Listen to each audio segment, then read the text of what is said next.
আসসালামু আলাইকুম প্রিয় এসএসসি 2027 ব্যাচের শিক্ষার্থীরা। আজকে আমি তোমাদের বাংলা প্রথম পত্রের ফাইনাল সাজেশন নিয়ে আলোচনা করব। এছাড়াও মানবন্টন এবং প্রশ্ন কাঠামো নিয়ে আলোচনা করব। অনেক শিক্ষার্থী জানতে চায় পরীক্ষায় কোন কোন অধ্যায় সবচেয়ে বেশি গুরুত্বপূর্ণ, কোন কোন গল্প ও কবিতা ভালোভাবে পড়তে হবে, সৃজনশীল প্রশ্ন কিভাবে আসতে পারে এবং সহপাঠ অংশ থেকে কোন কোন অধ্যায় বেশি গুরুত্ব পাওয়া উচিত। আজকের ভিডিওতে এসব বিষয় নিয়ে বিস্তারিত আলোচনা করব, তাই ভিডিওটি শেষ পর্যন্ত মনোযোগ দিয়ে দেখো। প্রথমেই দেখে নেওয়া যাক বাংলা প্রথম পত্রের মান বন্টন। বাংলা প্রথম পত্রের পূর্ণমান হচ্ছে 100 নম্বর। এর মধ্যে সৃজনশীল প্রশ্ন থাকবে 50 নম্বরের, বর্ণনামূলক প্রশ্ন থাকবে 20 নম্বরের এবং বহু নির্বাচনী প্রশ্ন বা এমসিকিউ অংশ থাকবে 30 নম্বরের। সৃজনশীল অংশে মোট 8টি প্রশ্ন থাকবে। এর মধ্যে গদ্যাংশ থেকে 4টি এবং কবিতা অংশ থেকে 4টি প্রশ্ন দেওয়া হবে। এই 8টি প্রশ্নের মধ্য থেকে তোমাদেরকে মোট 5টি প্রশ্নের উত্তর দিতে হবে। তবে এখানে একটা গুরুত্বপূর্ণ বিষয় হলো গদ্য এবং কবিতা অংশ থেকেই প্রশ্নের উত্তর দিতে হবে। অর্থাৎ শুধুমাত্র গদ্য বা শুধুমাত্র কবিতা থেকে 4টি বা 5টি প্রশ্ন দেওয়া যাবে না। গদ্য ও কবিতা অংশ থেকে কমপক্ষে 2টি প্রশ্নের উত্তর দিতে হবে।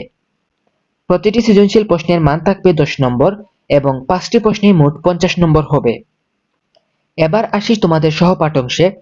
সহপাঠ অংশে উপন্যাস এবং নাটক থেকে প্রশ্ন করা হবে। উপন্যাস থেকে 2টি এবং নাটক থেকে 2টি, অর্থাৎ মোট 4টি প্রশ্ন থাকবে।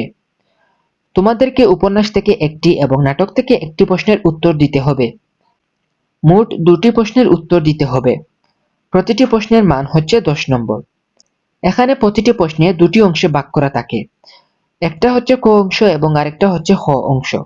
ক অংশের মান হচ্ছে 3 নম্বর এবং খ অংশের মান হচ্ছে 7 নম্বর। অর্থাৎ 2টি প্রশ্ন মিলিয়ে মোট 20 নম্বর।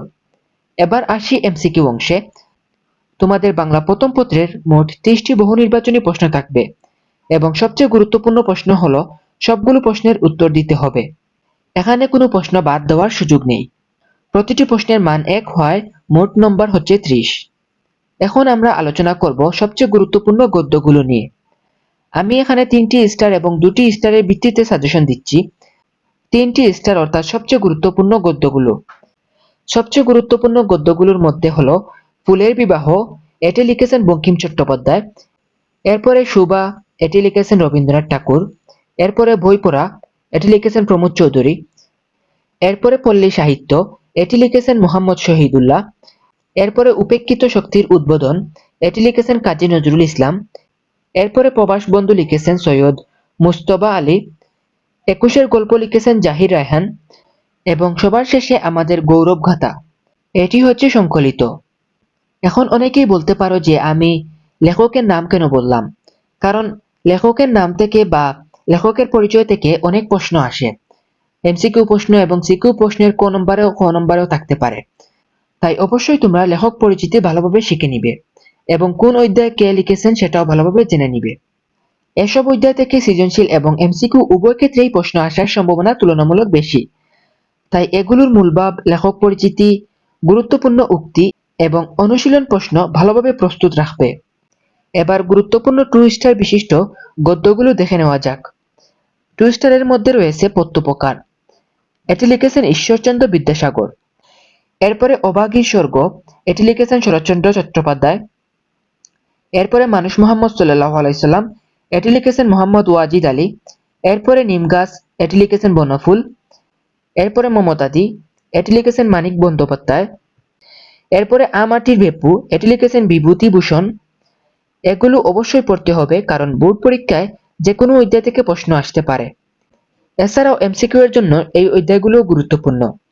প্রথমেই তোমরা 3 স্টারগুলো বেশি গুরুত্ব দিয়ে পড়বে, এরপরে তোমরা 2 স্টারগুলো পড়া শুরু করবে। এবার আসি তোমাদের কবিতা অংশে। তোমাদের কবিতা অংশে সবচেয়ে গুরুত্বপূর্ণ অর্থাৎ 3 স্টার কবিতাগুলো হলো কপোতাক্ষ নদ, এটি লিখেছেন মাইকেল মধুসূদন দত্ত। এরপরে ঝর্ণার গান, এটি লিখেছেন সত্যেন্দ্রনাথ। এরপরে জীবন বিনিময়, এটি লিখেছেন গোলাম মুস্তফা। তারপর হচ্ছে সেই দিন এই মাটি, এটি লিখেছেন জীবনানন্দ দাশ। এরপরে রয়েছে আমি কোনো আগন্তুক নই, এটি লিখেছেন আহসান হাবিব। তারপর হলো বৈশাখ, এটি লিখেছেন আল মাহমুদ। এই কবিতাগুলোর মূলভাব, ব্যাখ্যা এবং কবি পরিচিতি এবং গুরুত্বপূর্ণ লাইনগুলো ভালোভাবে আয়ত্ত করতে হবে। এবার আসি গুরুত্বপূর্ণ 2 স্টার বিশিষ্ট কবিতাগুলোতে। 2 স্টার কবিতাগুলোর মধ্যে রয়েছে বন্দনা, এটি লিখেছেন শাহ মোহাম্মদ শগীর। এরপরে হলো প্রাণ, এটি লিখেছেন রবীন্দ্রনাথ ঠাকুর। এরপরে অন্ধবধূ, এটি লিখেছেন যতীন্দ্র মোহন। এরপরে ওমর ফারুক, এটি লিখেছেন কাজী নজরুল ইসলাম।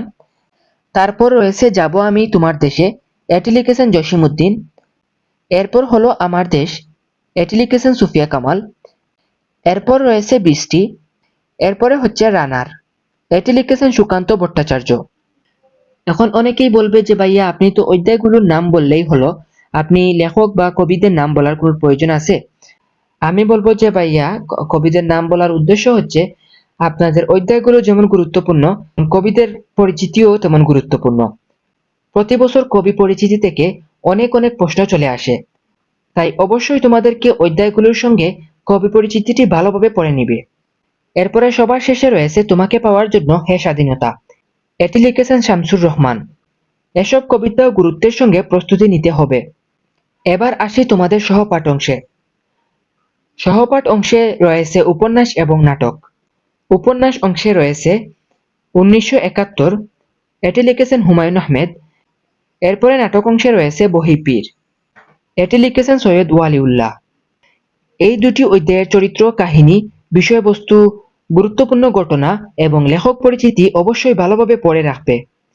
এখন আমি তোমাদের প্রস্তুতি নিয়ে বিশেষ কিছু পরামর্শ দিতে চাই। প্রথমত, শুধুমাত্র সাজেশন মুখস্থ করে পরীক্ষায় ভালো ফলাফল করা সম্ভব নয়। সাজেশন তোমাকে গুরুত্বপূর্ণ অধ্যায়গুলো চিহ্নিত করতে সাহায্য করে, কিন্তু পুরো বই সম্পর্কে ধারণা থাকা প্রয়োজন। কারণ এমসিকিউ প্রশ্ন করার ক্ষেত্রে কোন অধ্যায় থেকে কোন প্রশ্ন দিবে এটা কেউ বলতে পারবে না।